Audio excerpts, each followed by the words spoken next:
All right, we're going to go ahead and get started. Welcome to our holiday health seminar. My name is Robin Schmidt, and along with Megan Zimak, I'm the co-owner of Sugar Snap Shift Health and Weight Loss Coaching Accountability Program.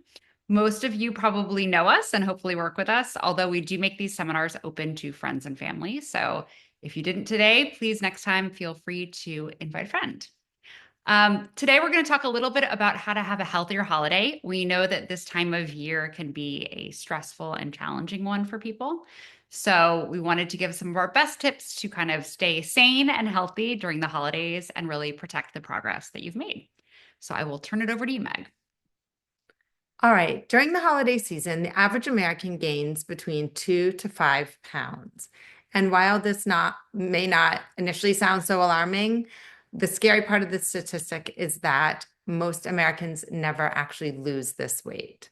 So imagine what that looks like in 3 years, 5 years, 10 years from now.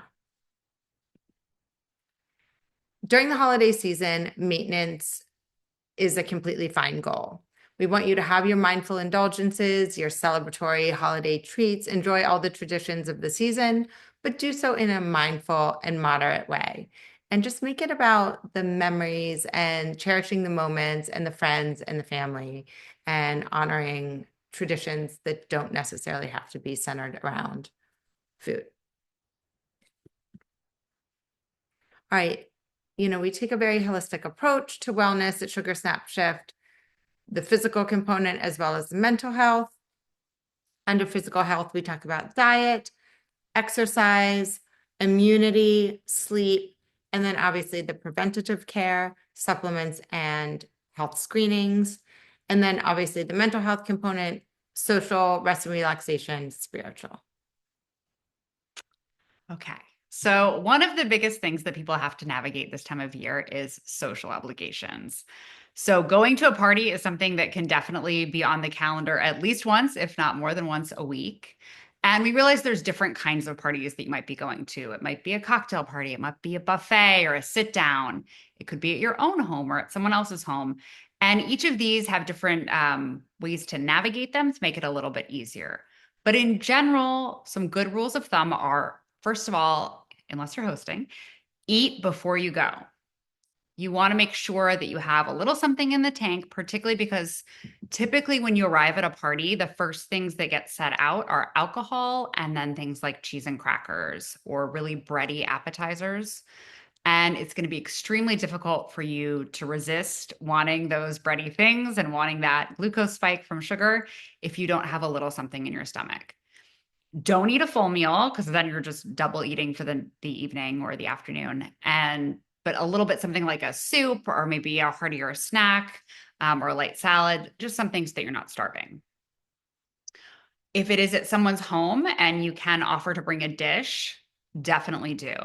And make sure it's a dish that is compliant and something that you are excited to eat. So, bringing a veggie tray is great. That gives you something to munch on. But if you know it's going to be a tempting situation for you, just gnawing on a carrot stick is probably not going to do it for you. So, bring like a really interesting salad or bring some like really great dips that you've made for those veggies. Or if you want to do something even more interesting, we have loads of ideas. You can always ask your coach or check one of our recipe guides for the holidays. Going in with a plan. So we always say failing to prepare is preparing to fail. We want to make sure that if you are working with us, that you talk to your coach and say, hey, I have a party tonight.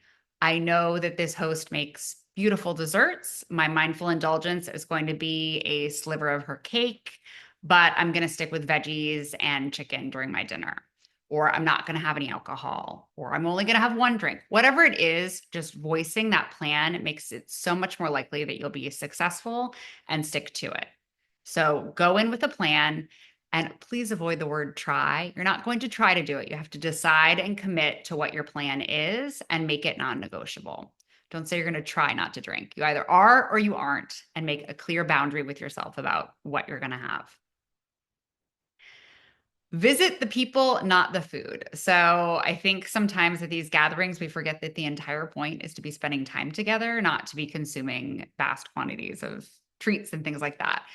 And yes, food is still part of it, and we want to make sure that it adds to the experience, but it shouldn't be the experience. The experience is seeing your friends, your family, your loved ones, and really taking some time to be grateful for those that you have in your life. So focus on being where you are and really being mindful about the company that you're keeping. This is one we always remind people of, but it seems to go out the window, particularly at buffets. Choose one or two indulgences. Do not have a taste of everything. When you have a taste of everything, all these studies show that due to something called the variety effect, you will wind up overdoing it because as humans, we crave like switching between textures and sweet and salty. So when there's a bunch of different flavors on your plate, you'll overconsume and tend to consume up to 40 to 60% more calories than if you just said, you know what, I'm going to have a little scoop of that stuffing and that'll be my treat. So choose one or two. Don't have a taste of everything. And most importantly, literally, if you take nothing else from this entire presentation, weigh yourself daily, no matter what. It is really important to see the impact of your choices without guilt and to look at that number the next day and understand, okay, some of this may be bloat, but checking in with that number is important to kind of keep those guardrails on your behavior. You would not go charge something to your credit card without knowing the balance. And it's the same thing with the scale. Just knowing that number makes you cognizant of where you are and that you don't derail too far from your goals. I'm just going to piggyback Sorry, really quickly. On eating before you go, I think it's really important to make sure that whatever snack or, mini meal that you have, it contains protein. That will stabilize your blood glucose, really help to prevent those sugar cravings. It's not going to make you feel bloated. You're not going to have any digestive distress, gassiness, whatever the case may be. I always have a couple ounces of grilled chicken or a hard-boiled egg or something with protein before I go out. It's really just a surefire way to make sure that you're carried through at least an hour or two without feeling ravenous that you have to, grab every canapé in sight. Okay, cocktail hour, speaking of. This is pretty self-explanatory, but we'll just read through it. Crudités and roast veggies are always a great way to go. Dips are fine in moderation. Just make sure to put it on your plate, 1 to 2 tablespoons. Avoid any of the dairy or sour cream or cream cheese based dips. Ranch dressing is really a no-no. We say stick to guacamole. What else? Hummus is good. Eggplant based dips. And again, put them on your plate. Mixed nuts, fine. Same thing in moderation. Stick to an ounce. That's about 1 scoop. And then be mindful of anything that looks glazed or powdered or sugared or, highly candied. Those should just be considered hard candy and off limits. Fruit trays, obviously, popcorn, but avoid anything that's neon colored, cheddar popcorn, kettle corn, all of that. Just stick to anything simple. Seafood cocktail and raw bar are great options, as are tartars, olives, chicken and beef satay. Just skip the dip, no peanut sauce. Keep it simply prepared. Deviled eggs, again, mini meatballs are fine, but avoid the glaze. And then if you can find a dairy-free soup, I know that that's not always readily accessible, but like a turkey chili or a gazpacho are great options. And then obviously simple proteins, green salads and roast veggies. Salads, make it your own, a little balsamic on the side. Avoid the dried fruits, croutons, sugar nuts, all of the unnecessary toppings. All right. And then in terms of the order that you're eating, if you're at a buffet, this is where you have full control. So that's really where you should have kind of a chance to not get too far off of plan. And the best way to do that is if you're looking at your plate, think about first filling 50% of it with green, leafy, or cruciferous veggies. So half that plate should be green always. So if you've got a simple salad, if you've got steamed broccoli, even like a whole pod legume, like a green bean, try and fill that up with as much green as you can. The next section of your plate should be the simplest protein you can find. We will always take an off phase protein before we'll take a start, like an off plan item. So if you're in a phase that doesn't include beef, but the only lean protein option is beef and everything else is like, lasagna or something or deep fried, go for the off-plan simplest protein you can find. Obviously, we prefer fish, shellfish, chicken because it's leaner and better for your heart, but got to work with what you've got. Pragmatic. Exactly. So protein would be next. And then that smaller portion of your plate would be your starchy veggies, like a potato, or, roasted carrots. And then any fat, healthy fat, that would be any oil or dressing, which usually is baked into it. So you don't need to deliberately add it if it's a buffet type situation. Or any treat item should be a minimal part of your meal. And you're going to want to eat in that clockwise rotation where you're starting with your veggies and your protein always, as Meg said, to stabilize blood sugar, take that hunger edge off, and really crowd out the cravings for those starchier, fattier foods, which are going to immediately, trigger that glucose spike. So it'll be minimized if you start with those other items. All right. Tips for alcohol for drinking during the holidays. And this is really for any time of the year, but we know that the booze is flowing, particularly in November and December. So we recommend sticking to clear liquor. Vodka or tequila is best, mixed with seltzer, and then, a splash of citrus, lemon, lime, orange. Bring your own stevia if you want to keep a couple packets in your purse. That's our go-to all the time. That way you don't need to ask for, no sweetener, but then you're also not having agave and all of those added liqueurs. Even a splash of juice, like a little grapefruit juice or lime juice is totally fine, but please do avoid the tonic. That is deceptively high in sugar. It's not the same as club soda. We always prefer non-alcoholic options to the alcohol-based alternative.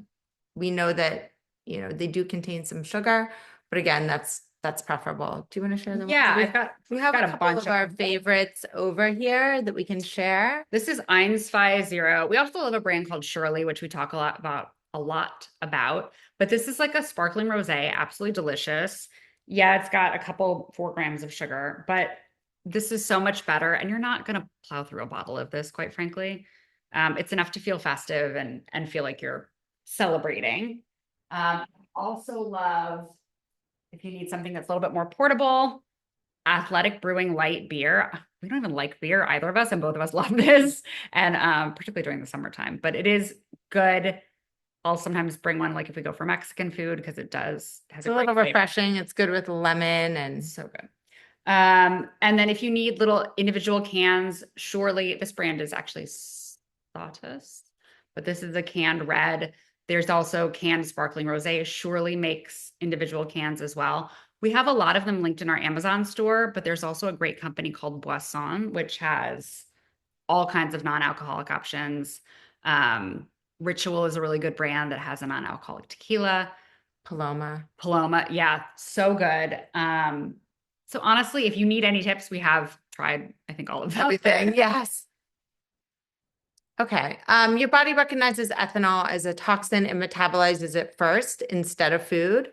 So all of that food is sitting in your stomach and not getting metabolized, not getting digested and stored as fat. So it really, it's not just about the empty calories and the sugar from your cocktail. It really packs a multi-step punch when it comes to alcohol. That's a whole other conversation, but super important. Take your party smart at least 30 minutes before your first drink. And then if you have green tea on hand, a cup of green tea 30 minutes before, or even the next morning, really does work wonders for minimizing the effects of the alcohol, reducing the strength and the severity of hangovers, and just generally protecting your liver. Dry wines, champagne are preferred over sweet or dessert or ice wines, or even red wine or a full body white. And then always 2 drinks max, alternate them with full glasses of water. A nice move is to just keep adding seltzer to your drink throughout the night, or ice cubes, letting the ice melt, and it makes what the French call like a piscine, but it dilutes the alcohol, it keeps your drink full, and it helps to ensure that you're staying hydrated throughout the night. All right, just to kind of put a stark reality to how you can wind up drinking your sugar during the holidays. Holiday parties are often filled with festive cocktails or signature drinks, which can be fun. But as we always like to say, if we're having sugar, we like to be really aware and deliberate about it and have our sugar with a fork rather than a straw. And some of these drinks can be deceptively high in sugar. So an Aperol spritz, which many people think tastes, it's called a spritz. It's so light and Like refreshing, and summery. and it's got like a little bit of, the bitter aftertaste due to the bitters in it. It actually has almost as much sugar as 4 Krispy Kreme glazed donuts. So if you've had two and a half, three of those in a night, you basically have had an entire box of Krispy Kreme worth of sugar. Things like espresso martinis, 25 grams of sugar, amaretto sour. A lot of these also are, if they've got any dairy in them, can also have quite a bit of saturated fat plus dairy. It's just, there are more fun ways to kind of have a treat than in a cocktail. So stick to something light like a champagne or a really dry wine. Vodka soda is our personal favorite if you want to go extra light, or tequila soda. But definitely don't go for these seasonal heavier drinks. All right, travel tips. And we do have a complete vacation and travel guide that we will send along as well, but just some basic takeaways. Do take a portable scale. You can ask the hotel for one in advance. It's unlikely that they have it. And the gym definitely doesn't cut it. You'll be fully clothed. It's likely after a glass of water or some coffee. So we have a great portable scale on our Amazon storefront. It's under $30. It's literally the size and thickness of an iPad. You can't go wrong. And do weigh yourself daily. It's, may not be the number that you want to see the next morning, but it is key for accountability, helping you get right back on track and righting that ship. Do pack a meal and snacks for the plane and the room. You can hit a grocery store or place an Instacart order for wherever it is that you're traveling to so that it's there upon your arrival. Some of our favorite snacks: whole fruit, crudité, nuts, IQ bars. They're fine as a meal replacement when you're traveling. We don't recommend them in the daily rotation. Olives, Epic bars, Chalk Zero for sweetness. We also like the little lupini bags. Those are great too. And then like Chomps, protein bars are great. Do not order the vegan, vegetarian, or gluten-free meal on the plane. Surprisingly, these are typically the biggest dietary dumpster fires. They're usually like a creamy risotto or something along those lines, or, a heavy penne vodka. So as much as possible, stick to simply prepared veggies and a lean protein. Don't indulge at breakfast. The day will most certainly spiral after that. Your treat of the day should not be like a cheese Danish or a chocolate croissant. It's really just generally not worth it. Ask the hotel not to stock the minibar or have that welcome tray of sweets. That's kind of a no-brainer. You can't outrun or outwalk your fork. So just because you took 10,000 steps walking around wherever it is that you are on vacation, you're offsetting that with 2 margaritas. So that's a stark reality check. And then just choose a few moments, a few meals over the course of the entire trip that are going to be your special occasion meals, where you're really going to allow yourself those mindful indulgences. It should not be every single meal just because you're on vacation. Absolutely. And I have to give one of my clients a shout out, not by name, but he knows who he is, who's on travel right now, and emailed the hotel in advance to ask for a scale and for the mini bar to be cleaned out. And it's not a problem. Like, we think things are so much trouble. Hotels are used to dealing with these things all the time. So it's really nothing. You shoot it to the concierge and they took care of it all. So he's having a much easier time being on travel without those temptations in the room late at night. All right. Speaking of which, how to not be that person. So we get this quite a bit, particularly on intake calls, where people are so terrified of being that really irritating, high maintenance person who has all these dietary restrictions and is basically like a gigantic fun sponge and makes everything difficult for everyone. Yes, you can totally be like that if you don't approach things in a gracious way. And there's an art and a science to making accommodations for this as a lifestyle choice in a way that doesn't make you an obnoxious guest or an obnoxious friend. So first of all, this is a lifestyle that you're choosing. And no, unfortunately, particularly in the United States, there are lots of situations that aren't necessarily set up innately to support that. So yes, you do need to take this on as something that you have chosen to focus on. And you do that by, as we mentioned, eating before you go somewhere. So not showing up to someone's house starving when you have no idea what they're going to have available, or showing up to a party starving when you don't know what they have available. If you can, bringing your own food or snacks to share.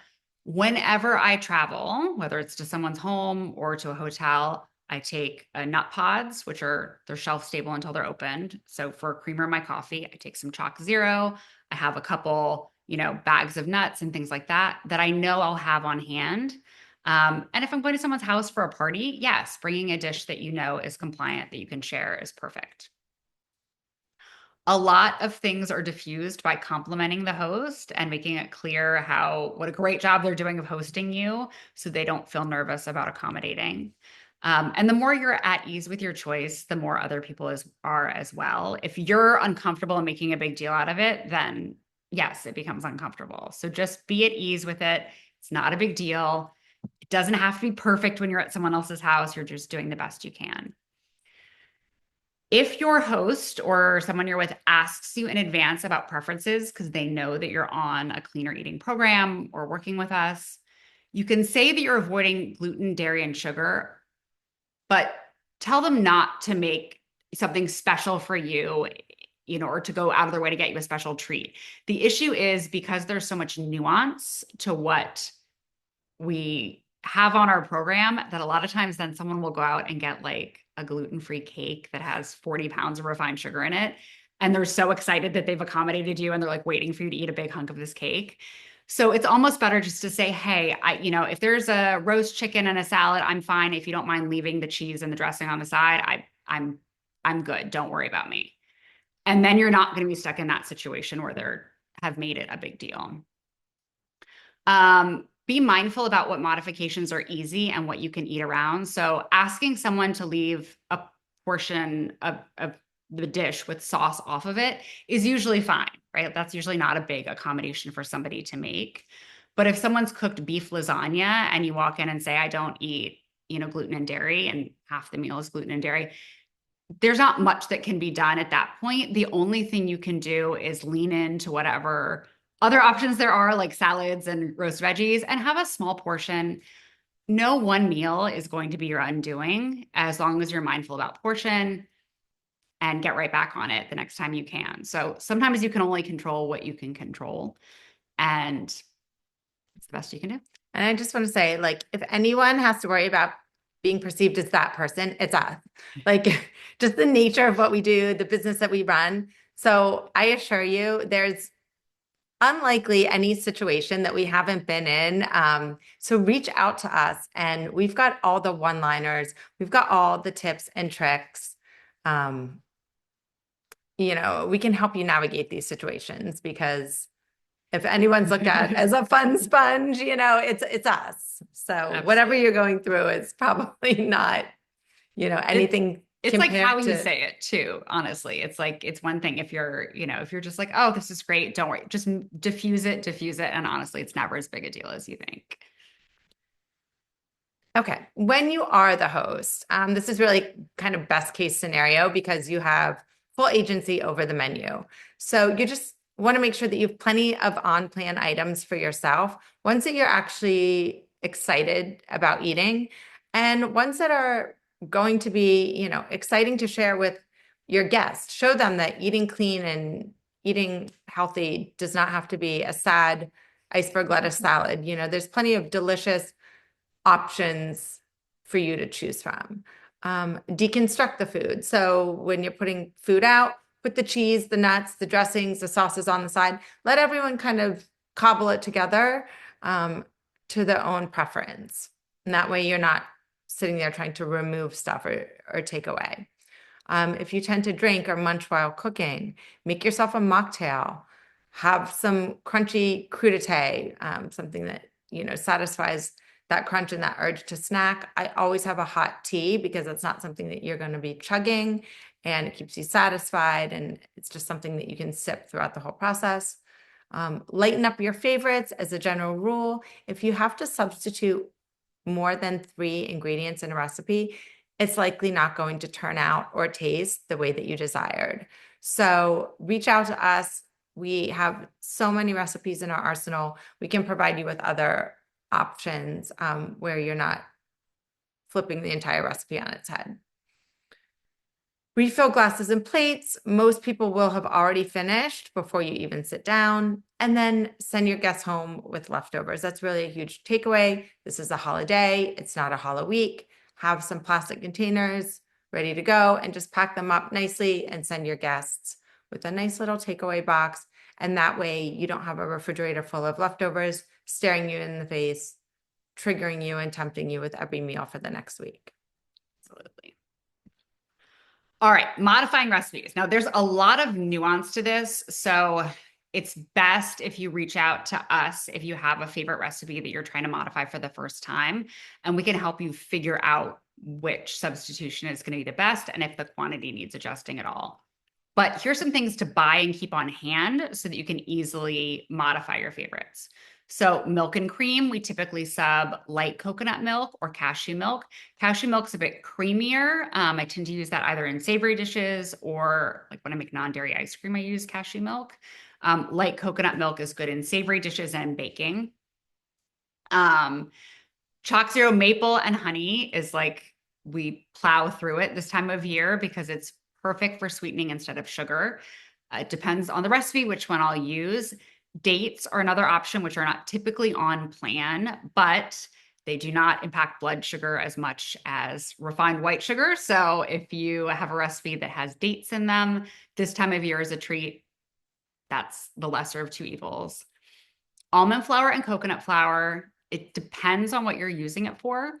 Almond flour is great for breading. It's great as a base for baked goods. It is dense. Coconut flour is good, especially if you have a nut allergy, but it is very absorbent. So typically if you're using coconut flour, you have to alter the liquid ratio because it's a bit of a binder. It can be used like to help as a binding agent as well in meatballs. Arrowroot instead of cornstarch, that's for thickening or as a binder. Avocado oil mayonnaise instead of regular mayonnaise. So not vegan mayonnaise, please. Veganese is No. soy-based, and that's why we say no to veganese. No, we just want an avocado oil egg-based mayonnaise. Breadcrumbs, again, almond meal, or actually Simple Mills crackers crushed up make a really good crunchy breading. I did them as like a breadcrumb in a Caesar salad the other day. Ditch the canola and vegetable oil, terrible for inflammation. Stick with avocado oil, which has really high smoke point. So if you need to sear something off at a high heat, avocado oil or coconut oil have a high smoke point. Olive oil has a medium smoke point, so you don't want to be cooking at it at a real high heat. But it can be good in baked goods. I typically use avocado or coconut oil in baked goods, and then olive oil in savorier dishes or sauces. Turkey bacon instead of regular bacon, please. And then instead of peanut butter, which is, peanuts are not a nut, as we always say, they're a legume. And they also have a cancer-causing byproduct. So we stick with almond butter, unsweetened almond butter, or even the powdered almond butter, depending on, again, how you're using it. If you need it as for moisture or as a binding agent, unsweetened regular almond butter. If you need the flavor, the almond butter powder works great. And the powder, you can just do a 1-to-1 powder water ratio if you Yep. need, although it is much thinner. It's like a runnier consistency, so it depends. But in a baked good, it can work sometimes. Or in the almond butter sauce, it works okay too. Ghee, which is just clarified butter, or coconut oil for butter in dishes. And then for your sour cream, your yogurt, your cheese, there's so many great brands. And please, if you haven't tried vegan cheese since like the scary days of soy cheese, which was disgusting. The day of Yeah. yeah.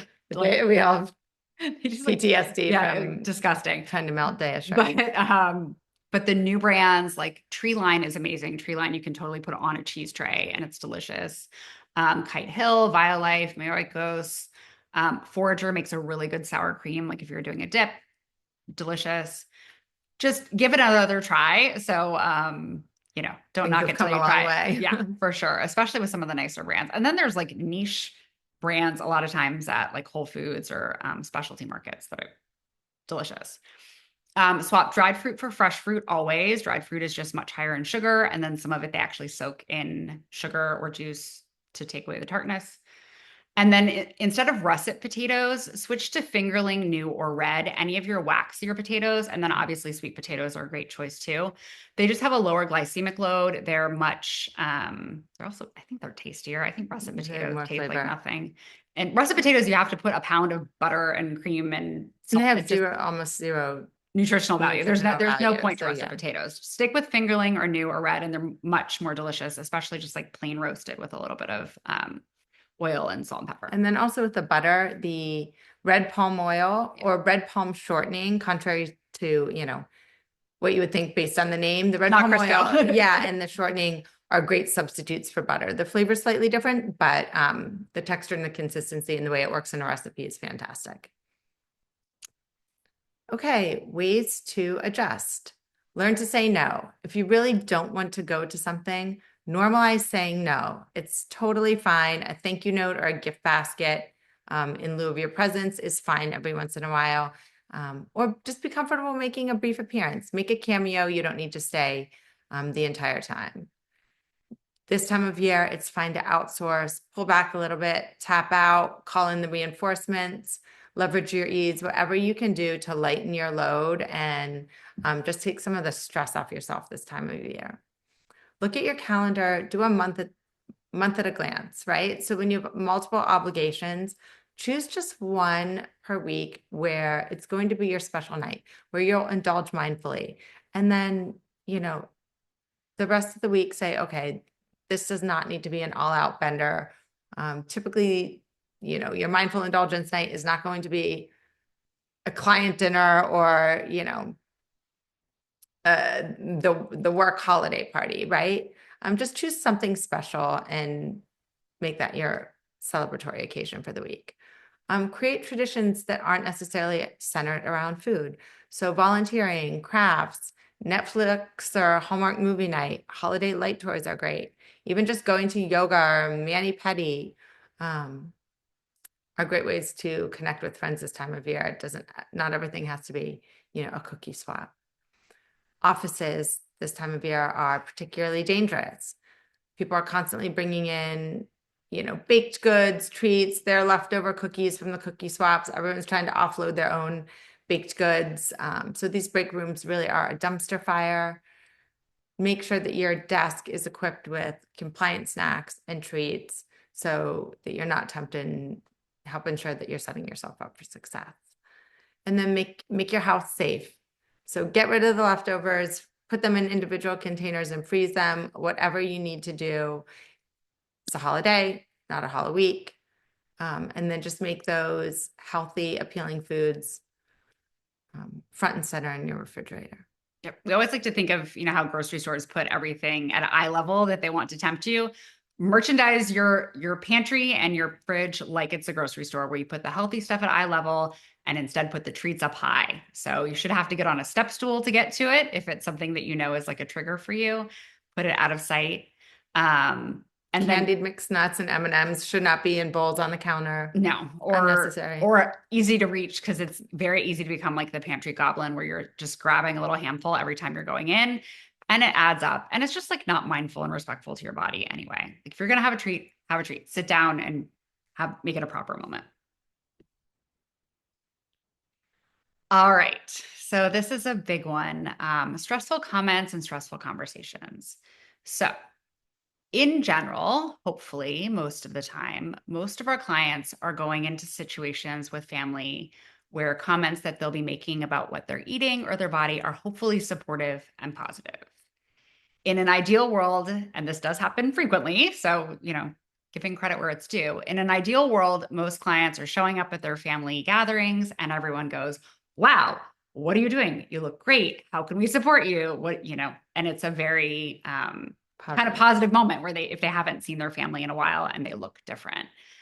That is what we hope for. That is what we like. There are situations where everybody has got someone who might see something that is less supportive or is nitpicky or critical. So we want to give you a couple things to think about as you're headed into those high stress moments. And the first of all is to just remind yourself that what people say about you and what you're eating usually has more to do with them than it does to do with you. So either they don't want to think about behaviors they should probably change, or there's some element of, wanting to sabotage or kind of nitpick. It has everything to do with them and nothing to do with you. You are focusing on your health. You are taking care of yourself in a positive way, and it's not their business. Um, if you know you're going into a challenging situation or a family dinner where it's going to be more stressful for you, go in as rested, hydrated, and relaxed as you can. Nothing, that you can say or do is going to change necessarily how people are going to react. You could just change how you respond to it. So going in as relaxed as you can and confident in your choices is important. Centering yourself before you eat. So, people do this through prayer. People might do this through a moment of pausing and just being grateful for their food. But there is something very important about pausing before you begin eating and really taking some time to be thoughtful about what's on your plate and being grateful for the fact that we are able to eat things that are healthy for us can just really help slow you down and be mindful. Putting your fork down in between bites and really taking a minute to chew your food and enjoy it, particularly for a treat meal. Like if you've been eating so on plan for months now, if this is a moment where you're going to have something that's an indulgence, like slow it down and really enjoy it and take a minute. You don't want to inhale it and not even remember what it tasted like. The biggest piece of advice we can also give is if a conversation becomes stressful, redirect or disengage. So if things, stressful conversations like politics or family conflict or rude relatives, anything like that, don't let it derail your progress. All that does is take you down. It does not change the fact that they were rude or hurtful. It just changed, they're still rude and hurtful, and then it changes your progress. So don't let them take you down with them. Just disengage, go to your Zen happy place, and change the topic. Ask your coaches for help if you know you're going into a situation with difficult people or difficult comments. Basically, we've heard it all, dealt with it all, as Meg said, and we know some quick one-liners you can say to help deflect. But at the end of the day, you have to remember that you're owning your choices. Your health is your responsibility, no one else's. So just telling people I've been focusing on my health. I feel great about what I'm doing. I'm working with a team and it's being done in a healthy way. And then pivot the conversation to them. People love to talk about themselves. So if you start to feel like someone's being a little bit too invasive about what you're eating or what you're doing and you're not comfortable with it, just pivot it right back to them. But that said, if they're interested and curious because they want to do it too, and you're comfortable talking with it, please, by all means, share with them the fact that, you've engaged in this new lifestyle choice. Please refer them. We give referral credits for people who refer family and friends. So just feel free to share if you'd like to, but also know when to shut it down if it's not a supportive space. Yeah. Okay, immunity. Super important this time of year. We're in the throes of COVID and flu and cold season, and that just really ramps up this time of year, particularly not just because of the weather, but because of all the travel and the social gatherings, and pathogens are just flying back and forth. So hand washing, super important, always before you eat, before you step into someone's home, and then immediately when you leave.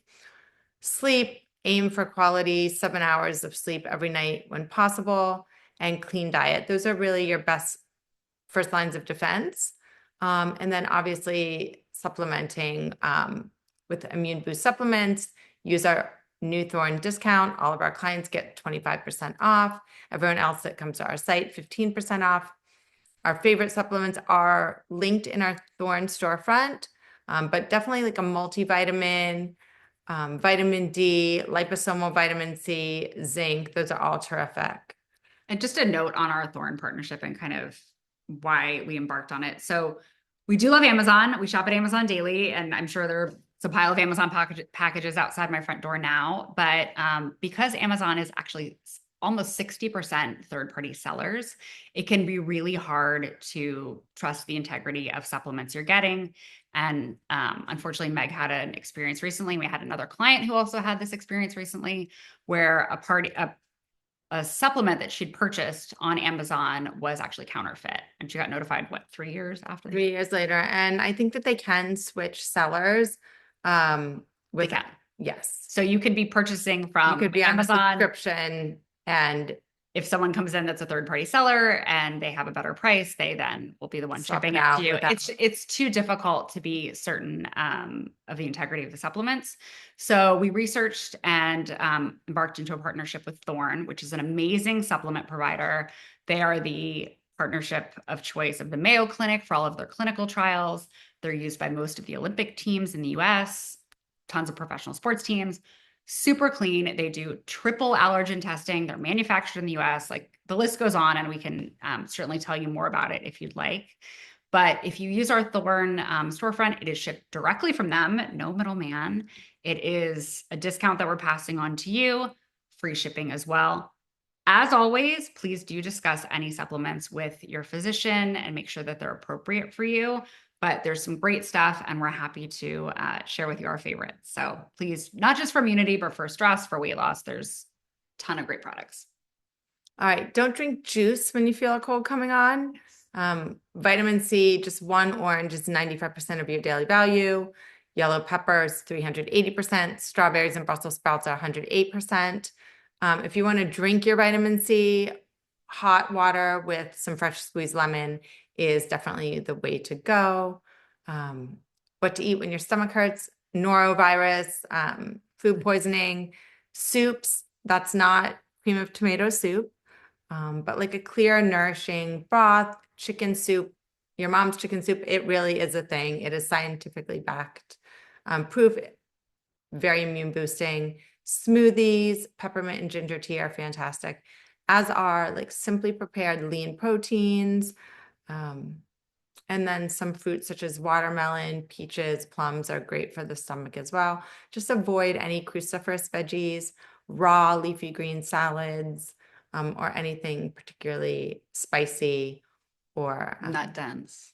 yeah, Don't do the nuts Simple Mills and crackers. legumes. Those are not your friend for at least a week. And I until think your microbiome. anything like super acidic can be tough on you too. So as Mike said, no cream of tomato is not Right. not gonna be your friend.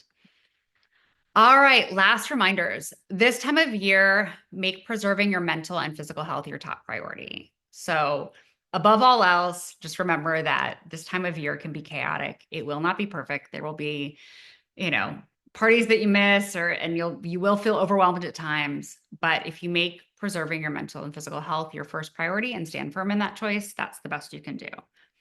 Outsource, make it easier, and say no. So, if there's a college kid up the street who wants to earn some extra money by wrapping your Christmas presents, so be it, pass it on. If you can turn down that party, do. And if you don't feel like you want to go, then don't go.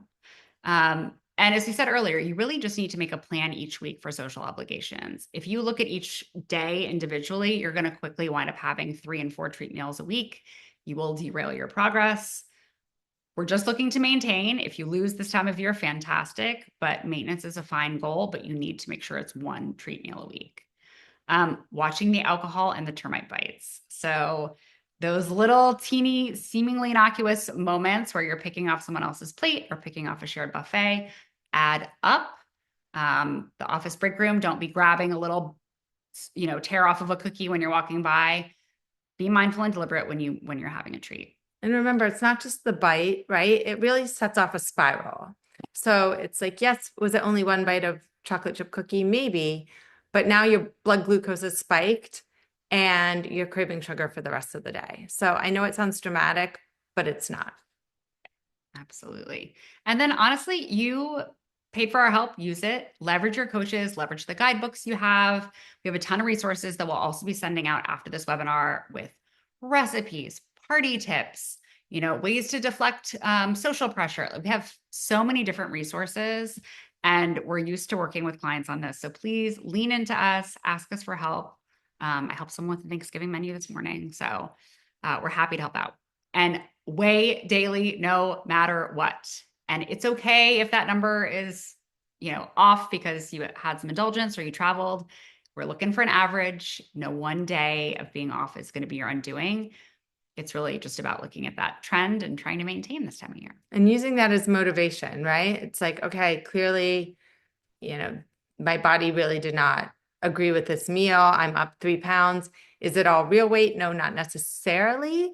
But it should be kind of that reality check that helps get you right back on track and not used as, you know, it shouldn't ruin your day or destroy your mental health for the day, but rather switching the way you view it and say, okay, this is really motivation to get right back on course and right that ship.